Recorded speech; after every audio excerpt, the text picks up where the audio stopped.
A few weeks ago, I was on a short vacation with my family in Solvang, one of our happy places. Love going down to Solvang and also in the central coast of California. And there's also Mission Santa Ynez there. So there's a lot of history.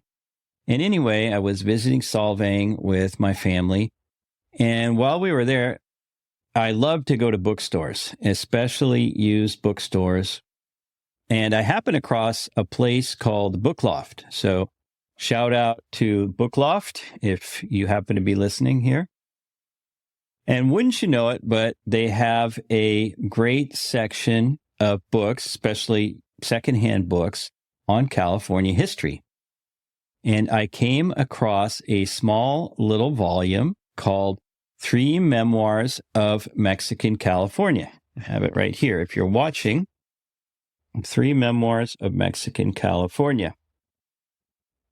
And evidently this was a limited edition release that was produced for the Friends of the Bancroft Library. Now, the Bancroft Library is the library on the campus of UC Berkeley that houses so many documents relative to the history of California. I mean, it's an internationally known archive, but it has a great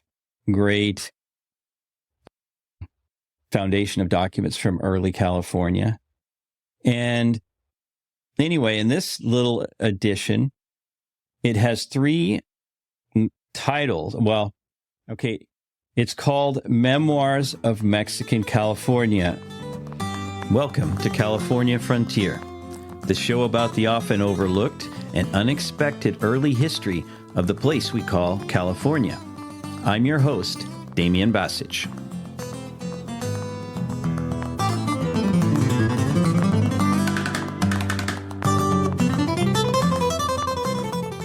Three Memoirs of Mexican California, as I mentioned, and they are memoirs of people who lived in Alta California, and they were dictated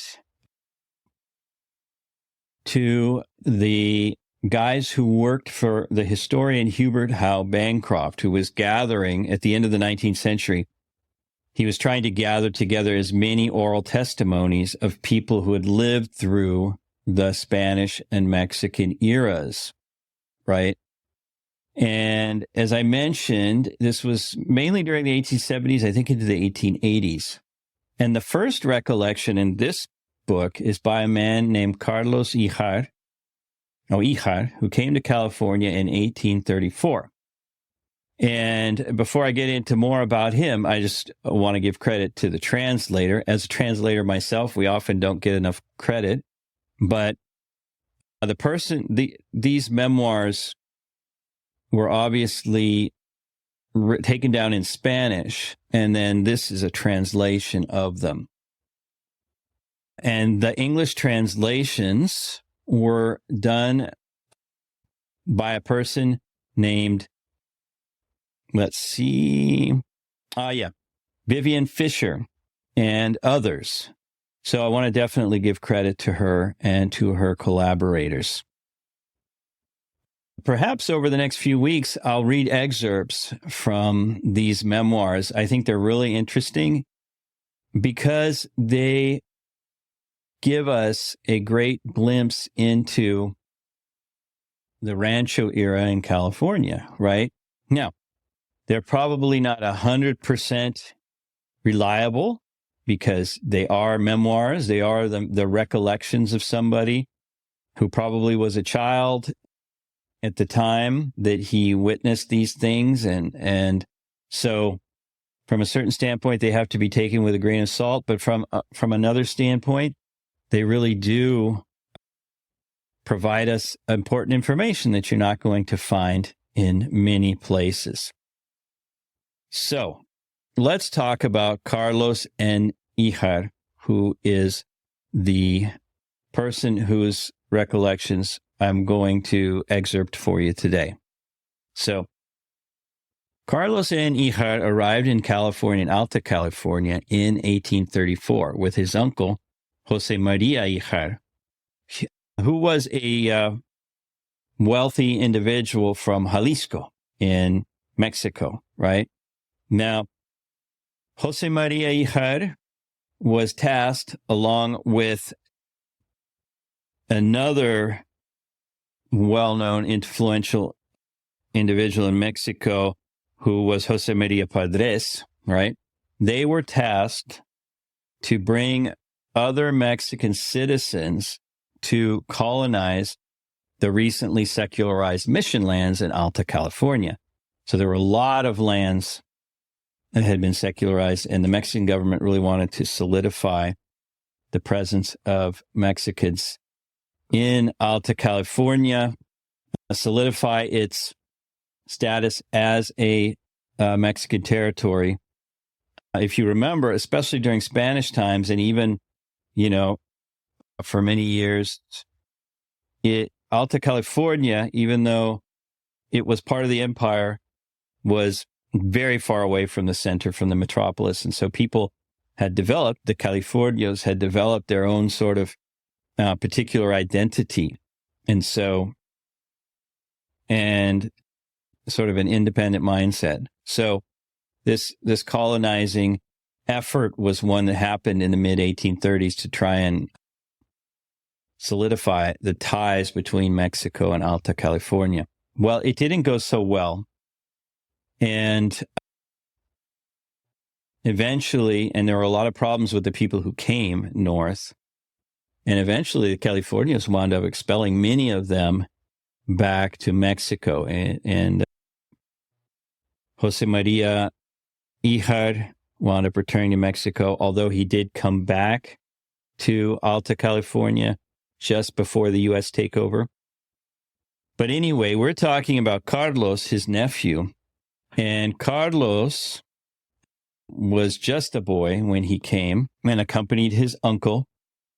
But when his testimony was given, in 1887, he was living in the pueblo of San Jose, right? So he's living in, or better yet, 1877, this was the city of San Jose, California, right?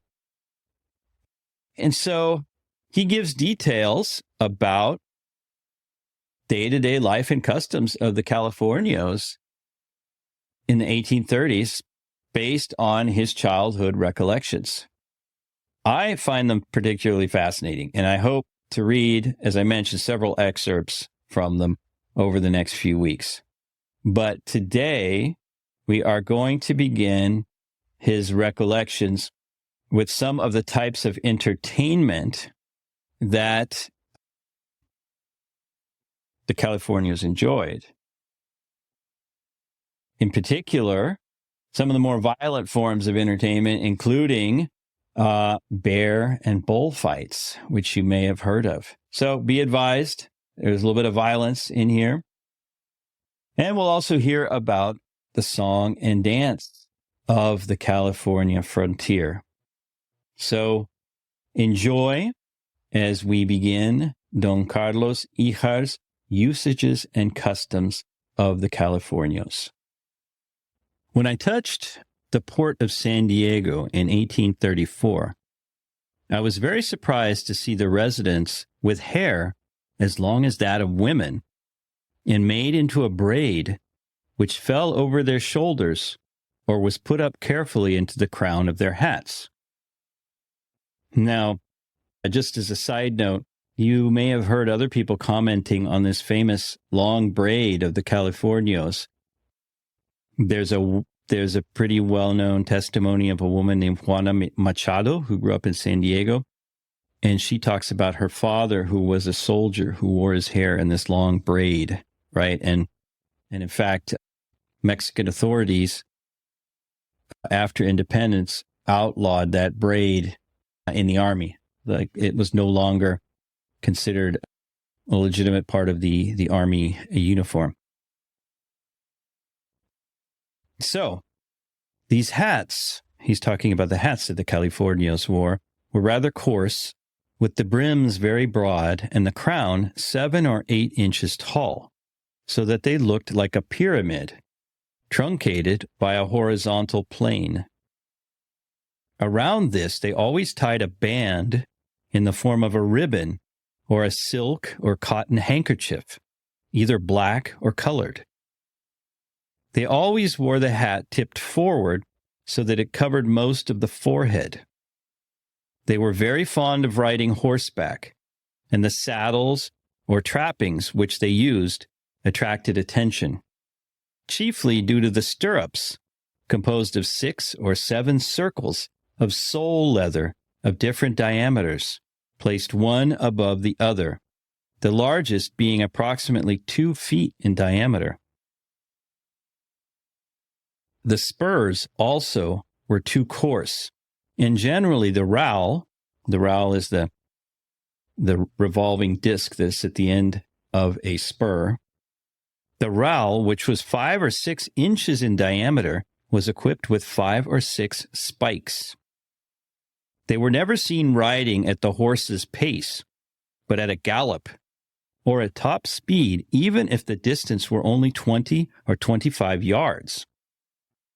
Their clothing generally consisted of a shirt fastened with bands of cloth instead of buttons, a short woolen or linen jacket, trousers open down the sides, high boots, which never lacked the indispensable stiletto or knife, or shoes of colored chamois. Now, chamois, as you may know, it's a soft leather that's, at least these days, usually made of sheepskin or lambskin. And the chamois is actually a type of mountain goat that lives in Europe and in other parts of the world. So they either wore boots or shoes of colored chamois embroidered with white agave thread and finished off with a slightly upturned point, which were called beruchis, a broad red band at the waist, and 1, 2, or 3 kerchiefs of different colors tied about the throat or crossed from the throat down under one arm or around the ribs. The women wore tunics of calico, generally blue, always long in spite of the age of the individual. On their heads, they wore a kerchief of black silk, doubled into various folds and bound around the head in the manner of a turban. The footwear was of chamois, with a more or less high heel and the tip of the shoe turned upward. So that's an interesting image, not just the men, but the women, and how they wore these scarves, kerchiefs, he calls them, and then their footwear, right? At the time, in 1834, I was around 8 years old. As soon as I was over my seasickness, which was after 2 days, I went to a shop to buy some sweets. I noticed that the crystallized sugar was mixed with mashed potatoes to bring a better profit, since they would make 2 loaves of sugar from one and so obtain better results. That's really interesting. So they had these kind of sugar candies, but they mixed them with mashed potatoes in order to make it last longer, or to have more to sell. The bread was very heavy, and I could only eat it from necessity. They also sold some round loaves fried in beef grease, 7 or 8 inches in diameter and an inch thick. Wow, that sounds very filling, I have to say. Once I went out of the port to a secluded place to take a bath. I saw that some families were camped there and found out that they were Californios who had come to wash, and that they were accustomed, when they went for that purpose, to camp someplace and take along provisions for 6, 8, or more days. I also noted that those who bathed, instead of using soap for their head and body, used a clay that was right there and which was known by the name of soap ball. I too used that clay and found that it gave better results, perhaps, than soap. Not aware of what soap ball might be. If someone is, please write to me and enlighten me. The largest part of the tasks was entrusted to the women. They busied themselves with their domestic duties, cut the wood necessary for the meal, sowed in their gardens the seeds indispensable to the household, using the hoe, pick, shovel, etc., and went to the water holes to wash under an arbor which they themselves made. The men, on the other hand, spent their lives on horseback, riding through the fields, lassoing or killing cattle. Then they would take a piece of meat home, and in doing so, they were very well satisfied, and the women were very happy and grateful. So the picture here is one of exactly the women doing the household chores, the daily grind, and the men were basically out on horseback getting meat, bringing home the beef. They weren't bringing home the bacon, they were bringing home the beef. But very interesting. Now here he's going to talk about Santa Barbara. That's where he was. The same year, while I was in Santa Barbara, the day of the patron saint of the mission, St. Barbara, arrived. Days in advance, they began to talk of the festivities of that day and make the corresponding preparations. When the day arrived, it was celebrated in the following way. So this is how the patron feast of the mission and the city of Santa Barbara was celebrated. In the morning, there was a solemn mass, the pealing of bells, salvos, cannon shots, when they had cannons, etc. In the afternoon, there was a bullfight and a bear fight, which took place in the corral used for the rodeo. The manner of bullfighting was the following. They put a spirited bull with full horns in the ring. Then the Californios would begin to go in on horseback and turn him around with their cloaks. At the beginning of the fight, they would be timid. But afterwards, they would play with him, now embracing him when he was not on guard, now petting his cheeks or pulling out his eyebrows, now mounting him or pulling his tail. They would keep playing with him until both were on very good terms. Then they would chase him out of the corral, giving him the plain to go wherever he wished. Several Californios always went after him, chasing him and bringing him down by twisting his tail, until he was far enough away from the corral.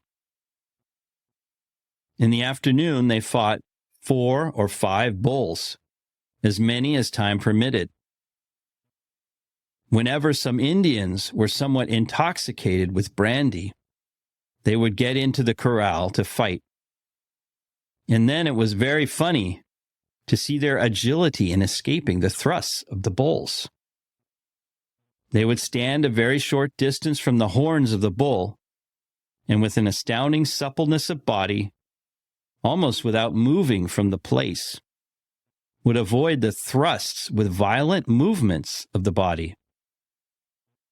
They had absolutely no fear of the beast. They looked upon him as though he were one of their fellow companions, with whom they were playing amicably.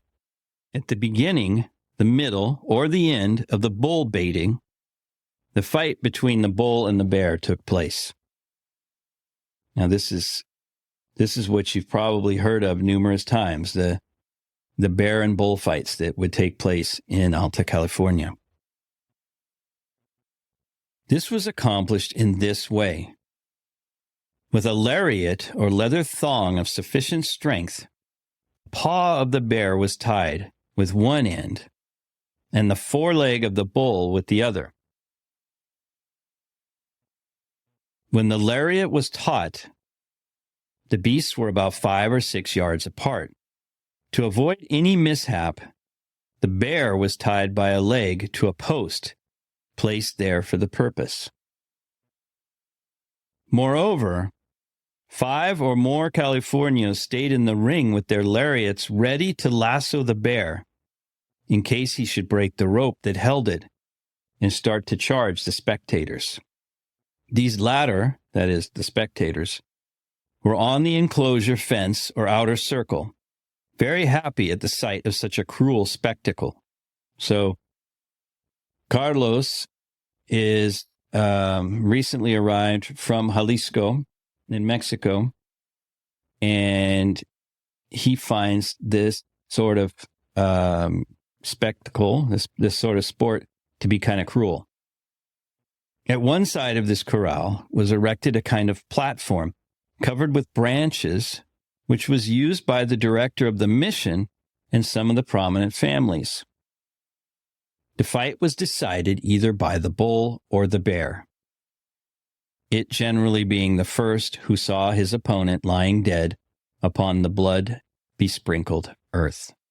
2 or 3 days before the celebration, the Californios would go out on their horses and, provided with good lariats, search the woods for a bear or bears. The method of hunting them was to lasso them with several lariats and afterwards pull them down. If there were several bears and they were well tied, they were put on big drays and by means of 1 or more yokes of oxen taken to the mission where the fight was to take place. A wagon accompanied them, provided with water, with which they refreshed the bear along the way so that he would not die. So that's an account of the bull and bear fights in Alta California. Now, in the next one, we're going to talk a little bit about, or better yet, Carlos is going to talk a little bit about dancing and singing among the Californios. A little bit less violent, but I think you'll find it also very interesting because much of what he talks about has to do with songs and dances that are also popular in Mexico during this time period. So with that, I'll leave you, and hopefully you'll be ready to listen to the next installment of the usages and customs of the Californios, according to Don Carlos and Híjar. I hope you enjoyed this episode of the California Frontier Show. If you'd like to support the show, the best thing to do is to let other people know about it. If you'd like to support it monetarily, there are a couple ways of doing that. One is by scrolling down in your podcast app to where it says support the show. There you can become a subscriber for as little as $3 a month. And if you want to give a one-time donation, just below you'll see where it says give a one-time donation. Finally, the show is supported by California History Teachers, which is a full year of lessons for 4th grade California history and social studies. You can find out more at www.californiahistoryteachers.com. And if you input the coupon code PODCAST, you'll receive 25% off your monthly or annual subscription. So check it out.